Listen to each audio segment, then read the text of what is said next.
대구 기독교의 모든 이야기가 모이는 곳 당찬 5일장이 열렸습니다. 오늘은 1년 이상 지속되고 있는 우리 코로나 시대에 살고 있는 우리 얘기를 좀 해볼 텐데요. 그 중에서도 특히 우리 아이들과 부모님에 대한 얘기를 준비를 했습니다. 최근 코로나로 인해 아이들과 부모님이 함께 보내는 시간이 많아졌는데요. 처음에는 너무 좋았죠. 그런데 함께하는 시간이 길어질수록 아이들과 부모님 모두 좀 힘들고 지친다. 언제 끝나냐? 이런 얘기들이 들려오는 것 같아요. 혹시 여러분의 이야기는 아닌지 궁금합니다. 그래서 오늘은요. 진로와 소명연구소의 정은진 소장을 모시고 기독교적 자녀 양육 원리랑 부모의 역할에 대해서 좀 알아보겠습니다. 스튜디오에 정은진 소장 나왔습니다. 어서 오세요. 네, 안녕하세요. 네, 반갑습니다. 진로와 소명연구소 소장님이신데 연구소 먼저 어떤 곳인지 소개 부탁드릴게요. 진로와 소명연구소는요. 10년 전 시작했고 올해가 11년 차가 되었습니다. 현재 서울과 대구에서 15명의 멤버들과 함께 일하고 있고요. 개인적으로는 그 연구소를 시작한 지 3년 차쯤에 세월호 참사를 겪으면서 모든 사람들이 소명의식을 가지고 자기 자리에서 일하는 것이 너무나 중요하구나 하는 생각을 했고요.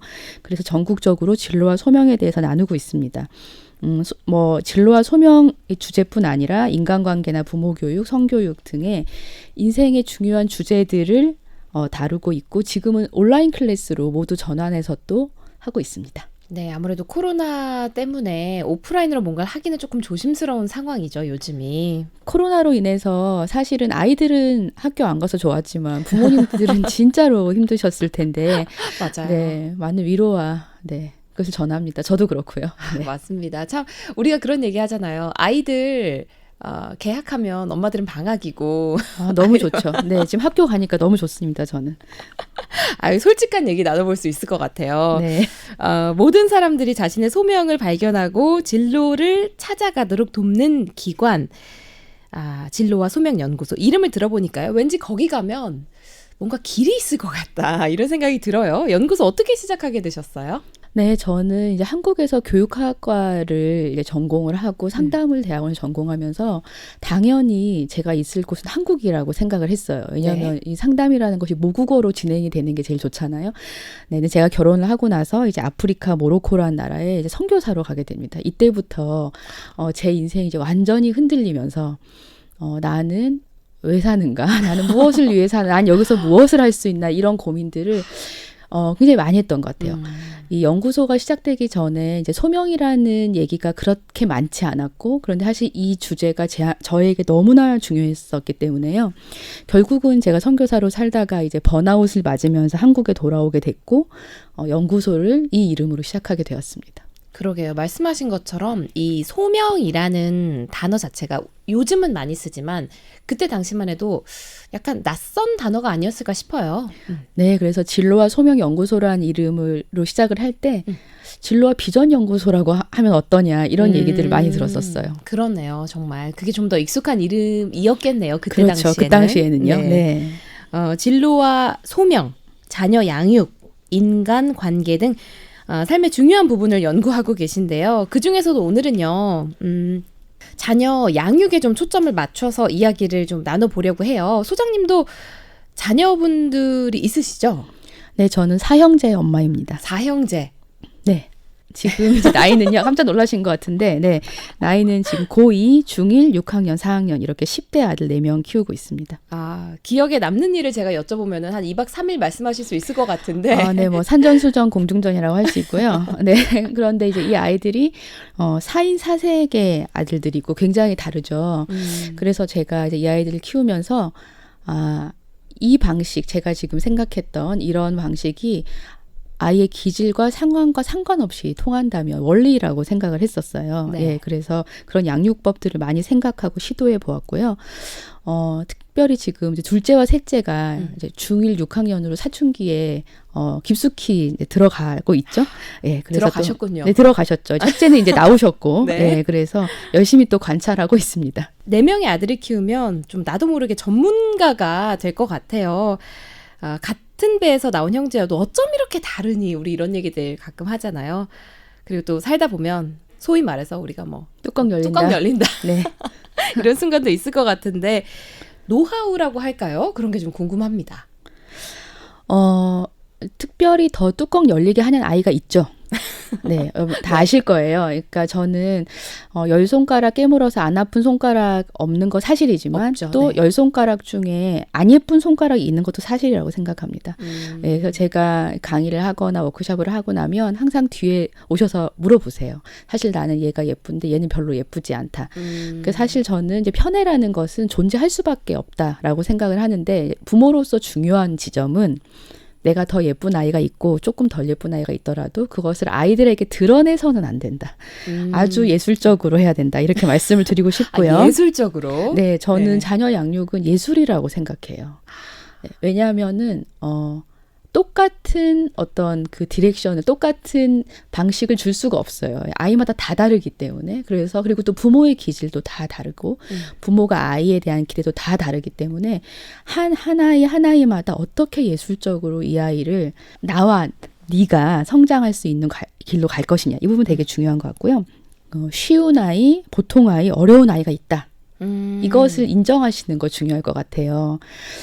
왜냐하면 저는 이제 큰 아이를 키울 때 그 아이가 굉장히 쉬운 아이라는 것을 몰랐어요. 나중에 아셨군요. 네, 아, 이게 쉬운 둘째, 편이었구나. 셋째를 키우면서 알았어요. 네. 그래서 저는 사실은 큰 아이가 4살 때까지 둘째가 그때 태어났으니까요. 자녀 양육을 잘 못한다고 생각하는 부모님들을 보면 아 저건 부모 문제다. 이렇게 굉장히 성급하게 판단했었어요. 아, 뭐 애 키우는 게 그렇게 어렵나? 예, 사랑으로 키우면 되지. 되지. 그럼 말하면 듣지. 이렇게 생각했는데 그것이 얼마나 큰 오판이었는지 제가 둘째, 셋째를 키우면서 많이 경험했고 그러니까 굉장히 강력하게 어려운 아이들이었다는 거예요. 그런데 이 보통 뚜껑 열리는 순간은 이 어려운 아이들을 키울 때 많이 나오게 돼요. 네. 이제 어렵다는 말을 좀 설명을 드리면 아이가 지속성이 높거나 그러니까 하나 하면 끝까지 하려고 한다. 아. 뭐 고집이 엄청 세다. 뭐 이렇게 설명하시죠. 그다음에 규칙성이 낮다. 자고 일어나는 시간도 불규칙하고 거기다가 예민하기까지 하고 또 반응 강도가 세서 어떤 일에도 굉장히 크게 반응하고 소리 지르고 짜증내고 막 엄청 울어버리고 남 얘기 같지 않네요. 네, 이런 경우에 보통 이제 뚜껑이 열리시고요. 네. 네, 그다음에 또 하나는 나의 해결되지 않은 문제를 그 아이를 통해서 볼 때가 어려운 지점입니다. 네, 이것은 사람마다 다 달라요. 그래서 나는 내 성격에 이런 부분이 되게 싫었는데 내 어렸을 때 그래서 너무 싫었었는데 제가 똑같이 그런다. 날 똑 닮았네. 네, 날 똑 닮았는데 보기 싫다. 아니면은 내가 이 아이를 잘 키워서 내 인생의 성취로 삼고 싶은데 내가 시댁의 눈치가 보이는데 혹은 내가 직장을 포기하고 아이를 키우고 있으니까 이 정도는 네가 해줘야 되는데 네 그렇게 하지 않을 때 굉장한 분노가 일어나죠. 잘 따라와 줬으면 좋겠는데 마음처럼 안 될 때 그런 거잖아요. 그런 아이는 사실 거의 없어요. 아, 따라와 주는 아이는 많이 네, 없다. 이지한 아이는 많이 없어요. 네. 10명을 키워보면 이게 비교가 되지만 처음에는 잘 모르지 않나요? 그렇죠. 제가 생각할 때 제일 어려우신 집이 어려운 남자아이 외동아들 키우시는 집입니다. 아, 이게 어려운지 쉬운지조차 모르는. 구분이 안 돼요. 예, 그래서 얘 문제인지 내 문제인지도 구분이 안 되고 뭐 동생이나 형이 있으면 비교 대상이 있을 텐데 또 비교도 안 되기 때문에 굉장히 괴로워하세요. 아예 갈피를 못 잡는 분들이 많으시군요. 예, 그리고 또 이제 반대 경우로 너무 쉬운 딸아이 한 명 키우시는 경우 있어요. 네. 예, 그분은 어디 가서 자녀 양육에 대한 훈수를 두지 마셔야 되고요. 예, 절대로 그렇습니다. 이해 못 하세요. 네, 그래서 저는 그냥 감사원금 하시고 감사하게 키우시고 근데 이런 경우에 어떤 부분이 좀 어렵냐면요. 아이가 잘 따라오는 거예요. 어떤 과제를 부과해도 성취를 잘 해내는 경우에 부모가 브레이크를 못 잡을 수 있어요. 브레이크를 못 네, 잡는다. 그러니까 아이에게 계속적으로 더 많은 기대와 과제를 부과하게 되고 아이가 부모랑 잘 지내고 싶고 또 잘 따라가는 아이이기 때문에 그걸 따라가다가 사춘기 때 보통은 더 이상 못하겠다. 약간 차가 퍼지는 거군요. 네, 퍼지죠. 네, 그래서 이제 혹시 지금 내가 이런 경우다 하시는 분은 아이에게 늘 물어보셔야 돼요. 이것이 진짜로 네가 하고 싶은 것인지 부모에게 인정받고 싶어서 이것을 하겠다고 하는 것인지 그리고 실제로 정말 쉼이 필요한지 그러니까 아이가 엄마 나 이제 학원 안 다닐래라고 한다거나 뭐 무엇을 안 할래라고 할 때 네네 그 부모님들이 그 부분을 잘 봐주셔야 돼요. 근데 너무나 말을 잘 듣고 너무나 이렇게 순종적이고 착했던 우리 딸이 갑자기 뭔가를 안 한다고 하면 약간 마음이 덜컥 내려앉는 느낌이잖아요. 얘 갑자기 왜 이러지? 네, 근데 갑자기가 아니고 이미 많이 쌓여 있었던 거예요. 아, 그런 부분을 미리미리 좀 자세하게 관찰을. 네, 관찰해 주셔야 돼요. 왜냐하면 말을 하라 하지 않고 음. 또 아이가 화나거나 이러면 내가 잘못 살면 우리 엄마 인생 망한다. 우리 아빠 인생이 망한다 하는 것을 아이들이 직감적으로 알고 있거든요. 아. 네, 그래서 이 부분에 대해서 네가 성취를 하든 하지 않든, 네가 잘하든 못하든 내 딸이다, 내 아들이다. 이 지점을 계속적으로 얘기해 주시는 게 저는 필요하다고 생각합니다. 네, 우리가 생각보다 아이들이 굉장히 섬세한 존재라는 거, 그리고 지속적인 관찰이 필요하다고 말씀을 해주셨는데, 반대로 아까 말씀하신 것처럼 뚜껑 열리는 순간들이 오잖아요. 오죠. 네, 안 올 수는 옵니다. 없어요. 네, 그럴 때는 그냥 뭐라고 해야 할까요? 해결책, 정말 간단한 해결책 이런 게 있을까요? 제일 좋은 방법은 그 자리를 피하시는 거예요. 뚜껑 열리는 순간에 네. 뒤를 돌아서 자리를 피해라. 네네. 네. 왜냐하면은 우리가 그 분노를 아이에게 폭발시킬 때는 상당히 위험해요. 왜냐하면은 그 말이나 행동으로 상처를 주시기 때문에요. 그래서 근데 이제 아이랑 나랑 둘이 있을 때 네. 보통 우리가 강자고 아이는 약자거든요. 그래서 저는 인간이 사실 참 악한 존재라는 생각을 진짜 많이 했어요. 아이를 키우면서. 제가 좋은 사람 아니라는 것을 알고 있어요. 네, 그렇기 때문에 어떤 시스템이 필요하더라고요. 그러니까 내가 화가 나면 나가 있는다든지 혹은 내가 못 나갈 정도로 나를 제어할 수 없다면 가족의 도움을 미리 요청한다든지 내가 지금 이 정도로 화가 나면 나를 말려줘라. 아니면 이런 사인이 있어도 좋아요. 엄마 얼음 드시러 가세요. 엄마 얼음. 뭐 아니면 엄마 사랑해요. 뭐 이런 말을 아이들이 신호를 미리 만드는 거예요. 나름의 그 암호라고 해야 암호가 될까요? 있어야 그런 돼요. 걸 만들어 놓는 거군요. 네네. 그래서 남편이 보고 여보 아이스 커피 뭐 네. 아니면 반대로 돼요. 시켜. 여보 아내가 남편한테 여보 우리 차 마시러 나가자 뭐 이런 여보 그렇게 하지 마라고 하면 안 되거든요. 이 상황에서는 이미 화가 있는 상태이기 때문에 그리고 아이 앞에서 내가 비난받는 것이기 때문에 그런 말은 안 돼요. 그래서 평소에 암호를 정해 두셨다가 중립적인 나는 아이스 커피 난 제일 큰 사이즈로 이렇게 그렇죠. 제일 화났을 때 엄마 아이스 커피 큰 사이즈 필요하다. 네, 이렇게 하면 아이들이 알아듣고 남편도 알아듣고, 네, 이 지점 저는 굉장히 중요하다 생각합니다. 그렇네요. 아니 저희가 이제 아이들 얘기를 하다 보니까 레인보우에서 많은 분들이 공감을 하시면서 아들은 까칠합니다. 이렇게 말씀하시는 분도 계시고 딸은 집에서 분위기 메이커고요. 네. 또 미안한 마음에 다시 키워보고 싶다는 말씀도 하시네요. 다시 하면 정말 잘할 수 있을 것 같다. 네, 전 다시 하고 싶진 않습니다. 그래. 네. 두 번은 못 하실 것 같은데. 두 번은 못 할 것 같습니다. 네, 네. 쉽지 않은 결정하셨네요. 그리고 반면에 희연님은 저는 다시 해도 똑같이 할 것 같아요. 네, 이런 말씀도 하시고요. 네, 저는 근데 이렇게 말씀드리고 싶어요. 우리 부모가 아무리 잘해줘도 아이는 결핍이 있어요. 네, 그리고 아이는 또 결핍을 통해 성장하기도 하거든요. 그러니까 우리가 너무 좋은 부모가 되려고 하기보다는 적절한 부모. 그리고 본인이 행복한 부모가 돼야 된다고 저는 생각합니다. 내가 행복하지 않은데 네가 잘해서 나를 행복하게 해줘야 된다. 혹은 내가 아빠랑 사이가 안 좋으니까 네가 너라도. 잘해야 돼. 예, 이거 안 돼요. 여러분 행복하신가요? 여러분이 행복하시면 아이들도 행복합니다. 정말 대원칙 같은 거네요. 네, 전 그렇게 생각해요. 부모님이 행복하면 아이들도 행복하다. 네. 네, 대구 기독교의 모든 이야기가 모이는 곳 당찬 5일장. 오늘은 우리 아이들과 부모님에 대한 얘기를 함께하고 있습니다. 진로와 소명 연구소의 정은진 소장과 함께 기독교적 자녀 양육 원리와 또 부모의 역할에 대해서 얘기를 나눠보고 있는데요.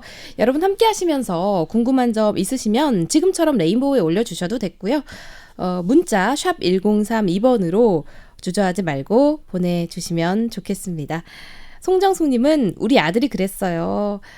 제가 많이 화내고 있을 때 아이가 엄마 사랑해요 라고 이렇게 암호를 보내줬는데 그때 제가 잘 못 알아들었어요 라면서 사연 주셨습니다. 저희가 또 성경적인 자녀 교육 그리고 자녀 양육에 대해서 좀 얘기를 나눠보려고 하는데요. 말부터 어렵습니다. 성경적 자녀 양육 이거 뭐라고 설명을 해야 될까요? 저도 어려워요. 성경적 자녀 양육 어려운데 일단은 이제 뭐 성경적 자녀 양육 혹은 기독교적 자녀 양육을 떠올리면 어떤 게 떠오르시나 여쭤보면 제일 먼저 떠오르시는 게 뭐겠어요? 제일 먼저 떠오르는 거요? 가정 예배일 것 같아요. 네, 가정 예배. 집에서 드리는 가정 예배. 네, 암송, 큐티 이런 부분을 많이 떠올리세요. 너무 좋아요. 필요하고요. 그런데 실제로 또 그런 걸 강조하시는 교회에 제가 또 부모 교육 하러 가면 이런 얘기 많이 들어요.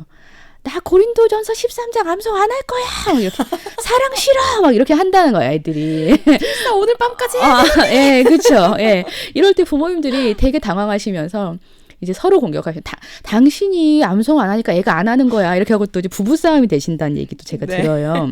그러니까 다 중요하고 좋지만 이게 이제 한 축이라면은 그 다음 한 축이 무엇이냐면 저는 관계라고 생각하는데요. 하나님의 자녀인 나의 관계 있잖아요. 그 관계를 우리와 자녀 사이에서 닮아가는 거예요. 저는 이것이 진짜 기독교적 자녀 양육의 핵심이 아닐까라고 생각해요. 하나님이 우리에게 사랑이 많으신 분이시면 우리가 아이에게 그 사랑을 보여주고 하나님이 우리를 인격적으로 대하시잖아요. 네. 그러면 우리가 자녀를 인격적으로 대해야 되는 거예요. 그래서 저는 내가 너를 사랑하기 때문에 한다는 말로 포장되는 여러 무례한 말들과 행동에 대해서 굉장히 조심해야 된다고 생각합니다. 고린도전서 13장 이제 걔가 싫어한다 했지만 근데 거기 보면 사랑은 오래 참고 사랑은 온유하고 사랑은 무례하지 않아요. 저는 이 지점이 굉장히 중요하다고 생각해요. 우리가 아이를 하나님이 우리에게 대하시는 것과 같은 그 사랑으로 존중할 때 아이가 그걸 경험해요. 그러면 아이는 내가 소중한 존재라는 것을 말하지 않아도 알거든요. 내가 존중받았기 때문에. 그런데 집에서 아이들을 존중하지 않고 무례하게 하고 성취를 강조하고 다른 사람들이 너를 어떻게 생각하겠냐고 얘기하고 그럴 때 이 아이들이 사춘기 되면 어떻게 하냐면요. 제가 요즘 듣는 얘기예요. 부모님들께 이렇게 얘기한다는 거예요. 어디 가서 교회 다닌다는 얘기 하지도 마. 나한테 하나님 얘기 꺼내지도 마. 이게 사실이에요. 반발심으로 나타나는 거예요? 그럼요. 그렇기 때문에 저는 율법이 우리를 구원하는 것이 아니고 결국 우리가 은혜가 우리를 구원하잖아요. 네. 그것처럼 우리가 아이들 어릴 때는 성경 함께 보고 큐티하고 가정예배 드리는 것 너무나 중요한 훈련이지만 결국은 하나님이 우리를 구원하신 은혜로 이 아이들을 키우는 것이 길이고 그래서 다른 사람을 절대로 비난하거나 이렇게 할 수 없어요. 왜냐하면 이야기는 아직 끝나지 않았기 때문에 걔가 어떻게 될지 모르거든요. 그래서 우리만 잘 살면 된다 이렇게 생각합니다. 참 성경적인 자녀 교육 핵심은 암송이 아니라 은혜로 아이들을 키워야 된다라고 이렇게 정리를 해주셨습니다. 간단하게 자녀 양육에 어려움을 겪고 계신 분들께 꼭 암송하면 좋겠다. 암송 얘기 나오자마자 또 암송이 나와서 죄송합니다. 암송 안 하셔도 되고요. 네. 네, 암송은 안 하셔도 되지만 추천 성경 구절이 있을까요? 네, 제가 이제 양육 강의를 할 때 가장 많이 인용하는 구절인데요. 히브리서 12장 10절에서 11절 말씀입니다. 네. 근데 이게 이제 저희가 원래 보는 성경으로 막 채찍 이런 얘기가 막 나와가지고 제가 메시지 성경 번역으로 주로 사용하는데요. 제가 한번 읽어볼게요. 네. 하나님께서는 진정으로 우리에게 최선이 되는 일을 하고 계시고 우리를 훈련시켜서 하나님의 거룩하심을 따라 최선을 다해 살아가도록 하십니다. 당장은 훈련이 즐겁지 않고 본성을 거스른다고 느껴집니다. 그러나 나중에는 틀림없이 좋은 상으로 보답을 받습니다. 잘 훈련받은 사람만이 하나님과의 관계에서 성숙한 열매를 얻기 때문입니다. 네. 아멘입니다. 네, 이 좋은 말씀인데요. 말씀. 네. 여기서 이제 두 가지 정도 말씀드리고 싶어요. 첫 번째는 하나님이 진정으로 우리에게 최선이 되는 일을 하고 계시는 것처럼 우리의 양육은 자녀에게 최선이 되는 것이어야만 한다. 네. 아까 제가 처음에 말씀드렸던 것처럼 네가 잘 돼서 내가 밖에서 인정을 받겠다. 네. 이런 것은 그 아이에게 최선은 아니거든요. 네. 좋은 말씀 감사합니다. 오늘 시간이 너무 모자란 거예요. 네, 너무 빨리 가버렸어요. 시간이 너무 빨리 갔네요. 어떻게 다음 주에도 혹시 안 바쁘시면 네, 다음 주에도 와야 되겠네요. 다음 주에도 못다한 얘기를 나눠보도록 하겠습니다. 여러분도 궁금하신 점 있으시면 샵 1032번으로 레인보우 게시판으로 미리 나눠주시면 제가 정리해서 꼭 여쭤보도록 할게요. 진로와 소명연구소의 정은진 소장과는 여기서 인사 나누겠습니다. 고맙습니다. 네, 고맙습니다.